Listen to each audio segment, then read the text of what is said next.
ॐ मङ्गलं भगवान् विष्णु मङ्गलं गरुडध्वज मङ्गलं पुण्डरीकाक्ष मंगलायतनम हरे।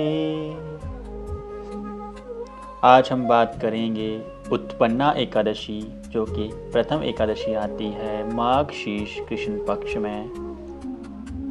इस एकादशी के व्रत का क्या महात्म्य है, क्या इसकी कथा है, ये सब मैं आपको बताऊंगा। ध्यानपूर्वक सुने।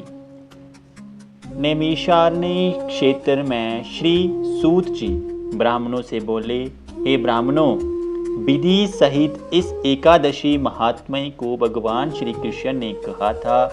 भगत जन ही इस व्रत की उत्पत्ति को प्रेम पूर्वक सुनते हैं और इस लोक में अनेकों सुखों को भोग कर अंत में विष्णु पद को प्राप्त करते हैं। श्री सूत जी बोले, हे ब्राह्मणों, सबसे पहले इस एकादशी महात्म्य को श्री भगवान श्री कृष्ण ने पांडव श्रेष्ठ से कहा था, उसी के अनुसार मैं आपसे कहता हूँ।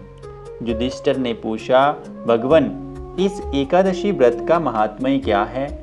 इस व्रत के करने से क्या पुण्य मिलता है और इसकी विधि क्या है? सो आप मुझसे कहिए। फिर श्री कृष्ण भगवान ने युधिष्ठिर जी से कहा, कांति नंदन, सबसे पहले हेमंत ऋतु के माघ शीर्ष महीने में कृष्ण पक्ष की एकादशी का व्रत करना चाहिए। दशमी की शाम को दातुन करना चाहिए, परंतु भोजन नहीं करना चाहिए। एकादशी को सुबह संकल्प नियम के अनुसार कार्य करना चाहिए। दोपहर में संकल्प पूर्वक नदी, सरोवर, बावड़ी, कुआं आदि में से किसी एक में स्नान करना चाहिए। स्नान करने से पहले शरीर पर मिट्टी का चंदन लगाना चाहिए। व्रत करने वाले को स्नान के पश्चात पाखंडी, दूसरे की बुराई करने वाला, पर स्त्री गमन करने वाला, दुराचारी, दूसरे के धन को चुराने वाला आदि इन सब मनुष्यों से बात नहीं करनी चाहिए। यदि अनजाने में इनसे बात हो जाए तो इस पाप को दूर करने के लिए सूर्य नारायण के दर्शन करने चाहिए। स्नान के बाद धूप दीप नैवेद्य से भगवान का पूजन करना चाहिए। रात को दीप दान करना चाहिए। ये सत्कर्म भक्ति पूर्वक करने चाहिए। उस रात को नींद और स्त्री प्रसंग को त्याग देना चाहिए। एकादशी के दिन तथा रात्रि को भजन और सत्संग आदि कर्मों में व्यतीत करना चाहिए। उस दिन श्रद्धा पूर्वक ब्राह्मणों को दक्षिणा देनी चाहिए और उनसे अपनी गलतियों की क्षमा मांगनी चाहिए। धार्मिक जनों को शुक्ल और कृष्ण पक्ष की दोनों एकादशियों को एक साथ समझना चाहिए। उनमें भेद मानना उचित नहीं है। ऊपर लिखी विधि के अनुसार जो मनुष्य एकादशी का व्रत करते हैं, उनको शंखोद्वार तीर्थ के स्नान एवं दर्शन करने से जो पुण्य मिलता है, वह एकादशी व्रत के पुण्य के 16वें भाग के बराबर भी नहीं है। व्यतीत योग में, संक्रांति में तथा चंद्र व सूर्य ग्रहण में दान देने से और कुरुक्षेत्र में स्नान करने से जो पुण्य प्राप्त होता है, वही पुण्य मनुष्य को एकादशी का व्रत करने से मिलता है। अश्वमेध यज्ञ करने से जो पुण्य प्राप्त होता है, उससे 100 गुना पुण्य एकादशी को उपवास रखने से होता है। 1000 तपस्वियों को 60 वर्ष तक भोजन कराने से जो फल प्राप्त होता है, वह फल इस एकादशी का व्रत करने से प्राप्त होता है। जो पुण्य वेद पाठी ब्राह्मण को 1000 गोदान करने से मिलता है, उससे 10 गुना अधिक पुण्य एकादशी का व्रत करने से मिलता है। इस श्रेष्ठ ब्राह्मणों को भोजन कराने से जो पुण्य मिलता है, वह एकादशी के पुण्य के 10वें भाग के बराबर होता है। 10 उत्तम ब्राह्मणों को भोजन कराने में जो पुण्य फल मिलता है, उतना ही पुण्य एक ब्रह्मचारी को भोजन कराने से मिलता है। इस पुण्य से 1000 गुना पुण्य कन्या और भूमि दान करने से प्राप्त होता है। कन्या और भूमि दान के पुण्य से 10 गुना पुण्य, विद्या दान से 10 गुना पुण्य, भूखे को भोजन देने से होता है। अन्नदान के बराबर संसार में कोई दूसरा पुण्य नहीं। इस दान से स्वर्गीय पितर तृप्त हो जाते हैं। इस दान का महात्म्य देवता भी वर्णन नहीं कर सकते हैं। निर्जल व्रत करने का आधा फल एक बार भोजन करने के बराबर होता है। उपरोक्त कोई सा एक व्रत जरूर करना चाहिए। एकादशी का व्रत करने पर ही यज्ञ, दान, तप आदि मिलते हैं, अन्यथा नहीं। अंततः एकादशी का व्रत अवश्य ही करना चाहिए। इस व्रत में शंख से जल नहीं पीना चाहिए। मछली, सुअर तथा अन्न एकादशी के व्रत में वर्जित है। एकादशी व्रत का फल 1000 यज्ञों से भी अधिक होता है। युधिष्ठिर बोले, हे भगवान, आपने इस एकादशी के पुण्य को अनेक तीर्थों के पुण्य से श्रेष्ठ तथा पवित्र क्यों बतलाया है? सो सब कहिए। भगवान श्री कृष्ण बोले, युधिष्ठिर, सतयुग में एक महाभयंकर मुर नामक दैत्य था। उस मुर दैत्य से सभी देवता अत्यंत भयभीत रहते थे। मुर दैत्य इंद्र आदि देवताओं को जीतकर उन्हें उनके स्थान से गिरा दिया करता था। तब देवेंद्र ने महेंद्र से प्रार्थना की, हे शिव शंकर, हम सब लोग इस समय मुर दैत्य के अत्याचारों से मृत्यु लोक में अपना जीवन व्यतीत कर रहे हैं। कृपया कर इस दुख से बचने का उपाय बताइए। महादेव जी बोले, हे देवेंद्र, आप श्री विष्णु भगवान के पास जाइए। इंद्र तथा अन्य देवता क्षीर सागर, जहाँ भगवान विष्णु शेष शैया पर शयन कर रहे थे, वहां गए। इंद्र ने उनकी इस प्रकार स्तुति की, हे देव देवेश्वर, आपको बारंबार प्रणाम है। हे दैत्यों के संहारक, हे मधुसूदन, आप हमारी रक्षा करें। हे जगन्नाथ, समस्त देव दैत्यों से भयभीत होकर आपकी शरण में आए हैं। आप ही इस संसार के कारक और कर्ता हैं, सबके माता पिता हैं, जगत की उत्पत्ति, पालन और संहार करता तथा देवताओं की सहायता वाले और शांति प्रदान करने वाले हैं। आकाश पाताल आप ही हैं। तीनों लोकों को उत्पन्न करने वाले ब्रह्मा, सूर्य, चंद्र, अग्नि, हव्य, स्मरण, मंत्र, जजमान, यज्ञ कर्म, कर्ता, भोक्ता आदि आप ही हैं। हे देव, शरणागत की रक्षा करने वाले आप ही हैं।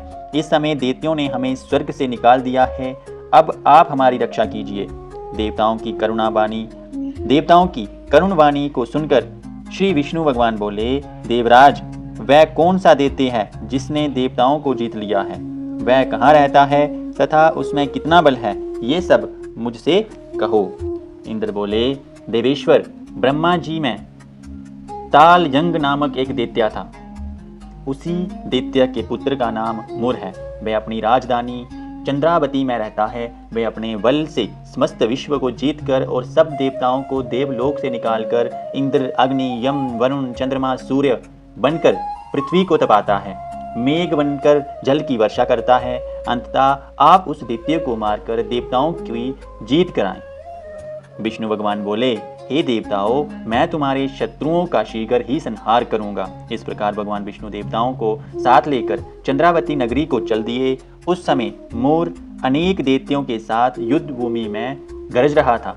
युद्ध होने पर असंख्य दानव अनेकों अस्त्र शास्त्रों को धारण कर देवताओं से युद्ध करने लगे, परंतु देवता दानवों के आगे ठहर सके। तब भगवान विष्णु भी युद्ध भूमि में आ गए। दानवों ने भगवान विष्णु को देखा तो वे उन पर अस्त्र शास्त्रों का प्रहार करने लगे। भगवान विष्णु भी चक्र और गदा से उनके शास्त्रों को नष्ट करने लगे। युद्ध होने पर असंख्य दानव अनेकों अस्त्र शस्त्रों को धारण कर देवताओं से युद्ध करने लगे, परंतु देवता दानवों के आगे ठहर ना सके। तब भगवान विष्णु भी युद्ध भूमि में आ गए। दानवों ने भगवान विष्णु को देखा तो वे उन पर अस्त्र शास्त्रों का प्रहार करने लगे। भगवान विष्णु भी चक्र और गदा से उनके शस्त्रों को नष्ट करने लगे। इस युद्ध में अनेकों दानव सदैव के लिए सो गए, परंतु दैत्यों का राजा मुर भगवान के साथ युद्ध करता रहा। भगवान विष्णु मुर को मारने के लिए जिन जिन शस्त्रों का प्रयोग करते वे सब उसके तेज से नष्ट होकर उस पर पुष्पों के समान गिरने लगते। वे आपस में मल्ल युद्ध करने लगे, परंतु उस दैत्य को ना जीत सके। अंत में भगवान विष्णु शांत होकर विश्राम करने की इच्छा से बद्रिका आश्रम गए। वहाँ सिंहावती नाम की गुफा थी जो 12 योजन लंबी थी। उस गुफा में एक दरवाजा था। भगवान विष्णु उसी में सो गए। दानव मूर भगवान को मार डालने के उद्योग में लगा था। वह उनके पीछे उसी गुफा में पहुंच गया। वहां भगवान को सोते देख उसे बड़ा हर्ष हुआ। उसी समय भगवान विष्णु के शरीर से एक अत्यंत सुंदर कन्या दिव्य अस्त्र धारण करके उत्पन्न हुई और दैत्य के सामने आकर युद्ध करने लगी। वह दैत्य इस कन्या से लगातार युद्ध करता रहा। कुछ समय बीतने पर इस कन्या ने क्रोध में आकर उस दैत्य के अस्त्र शस्त्रों के टुकड़े टुकड़े कर दिए और उसका रथ तोड़ दिया। तब वह दैत्य क्रोध में भरकर उससे मल्ल युद्ध करने लगा। उस कन्या ने दैत्य को धक्का देकर मूर्छित कर दिया। जब वह दैत्य मूर्छा से जगा तो उस कन्या ने उसका सिर काटकर जमपुरी पहुंचा दिया। जब भगवान विष्णु की निद्रा टूटी तो उस दैत्य को मरा देखकर अत्यंत आश्चर्य करने लगे और विचारने लगे, इस दैत्य को किसने मारा है। तब कन्या भगवान से हाथ जोड़कर बोली कि हे भगवान, यह दैत्य आपको मारने को तैयार था, तब मैंने आपके शरीर से उत्पन्न होकर इसका वध किया है। भगवान बोले, कल्याणी, तुमने दैत्य को मारा है, अंततः मैं तुम्हारे ऊपर अत्यधिक प्रसन्न हूँ। तुमने तीनों लोकों के देवताओं को सुखी किया है, इसलिए तुम अपनी इच्छा अनुसार वरदान मांगो। कन्या बोली, हे भगवान, मुझे ये वरदान दीजिए कि जो मेरा व्रत करे उसके समस्त पाप नष्ट हों और अंत में वह स्वर्ग को जाए। मेरे व्रत का आधा फल रात्रि को मिले और उससे आधा फल एक समय भोजन करने वाले को मिले। जो मनुष्य भक्तिपूर्वक मेरे व्रत को करे वह निश्चय ही आपके लोक को प्राप्त करे।